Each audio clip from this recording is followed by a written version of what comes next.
രാമായണത്തിൽ രാമന്റെ രാജ്യാഭിഷേകം മുടങ്ങിയപ്പോൾ ശ്രീരാമന് യുവരാജ പദവി നഷ്ടപ്പെടുമെന്ന് ലക്ഷ്മണന് ബോധ്യമായപ്പോൾ ലക്ഷ്മണൻ ക്രുദ്ധനായി, ക്രോധാവേശിതനായി, പരിസരബോധം മറന്ന് വളരെ രൂക്ഷമായിട്ടാണ് ഈ അവസരത്തിൽ ലക്ഷ്മണൻ പ്രതികരിക്കുന്നത്. ഈ ഒരു സന്ദർഭത്തിൽ ലക്ഷ്മണന്റെ ഈ പ്രതികരണം വളരെ ക്ഷമയോടുകൂടി നോക്കി നിന്ന് ശ്രീരാമൻ അനുജന്റെ ക്രോധവികാരത്തെ അടക്കിയതിനു ശേഷം ഉപദേശം നൽകി സാന്ത്വനിപ്പിക്കുന്നതാണ് ലക്ഷ്മണോപദേശം. ലക്ഷ്മണൻ ഇങ്ങനെ കോപം കൊണ്ട് ജ്വലിച്ചു നിൽക്കുകയാണ്. അപ്പോൾ വളരെ ക്ഷമയോടുകൂടി ശ്രീരാമൻ ലക്ഷ്മണന്റെ അടുത്ത് ചെന്ന് പുഞ്ചിരിച്ചുകൊണ്ട് ലക്ഷ്മണനെ തന്നോട് ചേർത്ത് നിർത്തി. എന്നിട്ട് ലക്ഷ്മണനെ വിളിക്കുകയാണ്, വത്സ, സൗമിത്രേ, കുമാര. അനുജനോടുള്ള വാത്സല്യം കാണിക്കാൻ വത്സ എന്ന് വിളിക്കുന്നു. പക്വതയും പാണ്ഡിത്യവുമുള്ള സുമിത്രയുടെ മകനായതുകൊണ്ടാണ് സൗമിത്രേ എന്ന് വിളിക്കുന്നത്. കൗമാരപ്രായത്തിൽ എത്തി നിൽക്കുന്നത് കൊണ്ട് കുമാര എന്ന് വിളിക്കുന്നു. കൗമാരപ്രായം പക്വതയില്ലായ്മയുടെ ഒരു കാലമാണല്ലോ. എന്നിട്ട് ശ്രീരാമൻ ആദ്യമായിട്ട് പറയാണ്, നീ കേൾക്കണം, മത്സരാദ്യം വെടിഞ്ഞ് എന്നുടെ വാക്കുകൾ. ലക്ഷ്മണ, നീ മത്സരബുദ്ധി ഉപേക്ഷിക്കൂ, എന്നിട്ട് നീ ഞാൻ പറയുന്നത് കേൾക്കൂ എന്നാണ് പറയുന്നത്. അപ്പോൾ നമുക്ക് ഇതിൽ നിന്ന് ലഭിക്കുന്ന സന്ദേശം, നമ്മളൊരാളോട് ഒരു കാര്യം പറഞ്ഞാൽ അത് വേണ്ട രീതിയിൽ അവർ മനസ്സിലാക്കണമെങ്കിൽ, നമ്മൾ പറയുന്ന കാര്യങ്ങൾ പ്രായോഗികമാക്കാൻ അവർക്ക് സാധിക്കണമെങ്കിൽ അവരുടെ ഉള്ളിൽ അപ്പോൾ ഉണ്ടാകുന്ന ആ വികാരം, അത് ക്രോധമാകാം, അഹങ്കാരമാകാം, മത്സരബുദ്ധിയാകാം, ഇതിനെയൊക്കെ ഒന്ന് മാറ്റിവെക്കണം. എന്നിട്ട് വേണം ഉപദേശം കേൾക്കാൻ. അപ്പോൾ ക്രോധാവസ്ഥയിലോ അല്ലെങ്കിൽ എന്തെങ്കിലും തരത്തിലുള്ളൊരു വികാരത്തിന് അടിമപ്പെട്ടിരിക്കുന്ന ആളുടെ അടുത്ത് ഒരു ഉപദേശവും കൊണ്ട് ചെല്ലാൻ പാടില്ല എന്നാണ് നമ്മൾ ഇതിൽ നിന്നും മനസ്സിലാക്കേണ്ടത്. ലക്ഷ്മണന്റെ ക്രോധം ഒന്ന് ശമിപ്പിച്ചതിന് ശേഷമാണ് ശ്രീരാമൻ ഉപദേശിക്കുന്നത്. നിന്നുടെ തത്വം അറിഞ്ഞിരിക്കുന്നതു മുന്നമേ ഞാനിടോ. വീണ്ടും ആദ്യം ക്രോധത്തിനെ ഒന്ന് ശമിപ്പിച്ച ശേഷം ലക്ഷ്മണനെ പ്രകീർത്തിക്കുകയാണ്. ഇതെല്ലാം നമ്മൾ ചെയ്യേണ്ട കാര്യങ്ങൾ തന്നെയാണ്. നമ്മളൊരാളെ ഉപദേശിക്കാൻ ചെല്ലുമ്പോൾ ക്രോധം പൂണ്ടു നിൽക്കുന്ന ആളാണെങ്കിൽ ആ ക്രോധത്തിനെ ഒന്ന് ശമിപ്പിക്കണം. പിന്നീട് അയാളുടെ നല്ല ഗുണങ്ങളെ നമ്മൾ പറയണം. നിന്നുടെ തത്വം അറിഞ്ഞിരിക്കുന്നത് മുന്നമേ ഞാനടോ. നിന്നെ ഞാൻ പൂർണ്ണമായി മനസ്സിലാക്കിയിരിക്കുന്നു. നിന്നുള്ളിൽ എപ്പോഴും എന്നെക്കുറിച്ചുള്ള വാത്സല്യപൂരവും നിന്നോണമില്ല മറ്റാർക്കും എന്നുള്ളതും. എന്നോടുള്ള നിന്റെ വാത്സല്യത്തെക്കുറിച്ചൊക്കെ എനിക്കറിയാം. നിനക്കാണ് എന്നെ ഏറ്റവും അധികം സ്നേഹം. എനിക്ക് വേണ്ടി എന്നതുപോലെയാണ് നീ ജീവിക്കുന്നത് തന്നെ. അതെല്ലാം എനിക്ക് അറിയാം. നിന്നാൽ അസാധ്യമായുള്ളൊരു കർമ്മവും, നീ ഇപ്പോൾ പറഞ്ഞ കാര്യങ്ങളെല്ലാം വളരെ നിഷ്പ്രയാസം നിനക്ക് ചെയ്യാൻ സാധിക്കുന്നും എനിക്കറിയാം. നിർണയമെങ്കിലും ഒന്നിതു കേൾക്കുന്നീ. ഇങ്ങനെയൊക്കെ ആണെങ്കിലും ഞാൻ പറയുന്ന ഈ കാര്യം ഒന്ന് ശ്രദ്ധിച്ചു കേൾക്കൂ.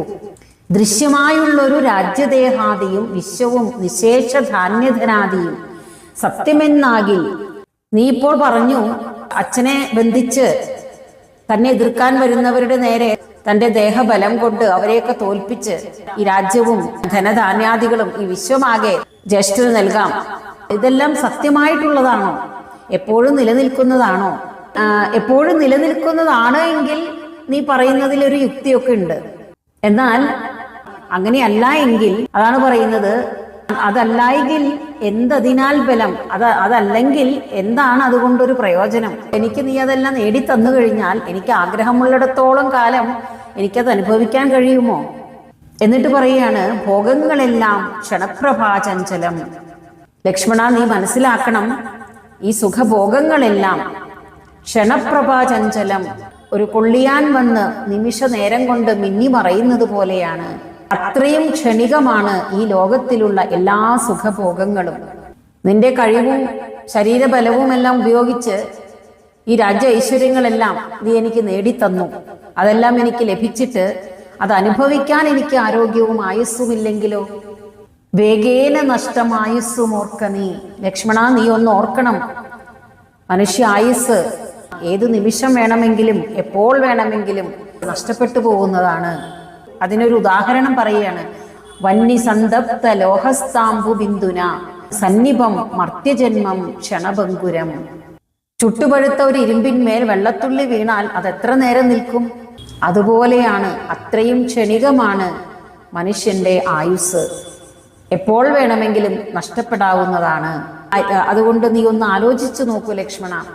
നശ്വരമായ ഈ രാജ്യ ഐശ്വര്യങ്ങളെല്ലാം എത്ര കാലം എനിക്ക് അനുഭവിക്കാൻ സാധിക്കും? ഈ മായാലോകത്തിലെ ഭ്രമക്കാഴ്ചകളിൽ മുഴുകി ഇന്ദ്രിയങ്ങൾ കൊണ്ടുതരുന്ന സുഖമാണ് പരമമായ സുഖം. ഇതിൽ കവിഞ്ഞൊന്നും ഈ ജീവിതത്തിലും നേടാനില്ല എന്ന് കരുതി ആഗ്രഹങ്ങൾക്ക് പിറകെ പോയി വളരെയധികം കഷ്ടപ്പെട്ട് വിശ്രമമില്ലാതെ കുറേ സ്വത്തുക്കളൊക്കെ മനുഷ്യൻ സമ്പാദിക്കുന്നു. എന്നിട്ട് മനസ്സിന് തൃപ്തിയുണ്ടോ? അതില്ല. എത്ര നേടിയാലും പിന്നെയും പിന്നെയും നേടണമെന്ന ആഗ്രഹമാണ്. എല്ലാ കാലത്തും ഈ സുഖഭോഗങ്ങൾ അനുഭവിക്കാൻ നമുക്ക് സാധിക്കുകയില്ല. നമ്മൾ തന്നെ പലപ്പോഴും പറയാറുണ്ട്, അന്ന് എനിക്ക് നല്ല സുഖമായിരുന്നു. എന്നാൽ എത്ര പെട്ടെന്നാണ് ആ കാലമൊക്കെ കഴിഞ്ഞു പോയത്. അപ്പോൾ നമുക്കറിയാം, നമ്മൾ സുഖം അനുഭവിച്ചു കൊണ്ടിരിക്കുമ്പോൾ അത് വളരെ കാലമായി നമ്മൾ സുഖം അനുഭവിക്കുകയാണെന്നൊക്കെ തോന്നും.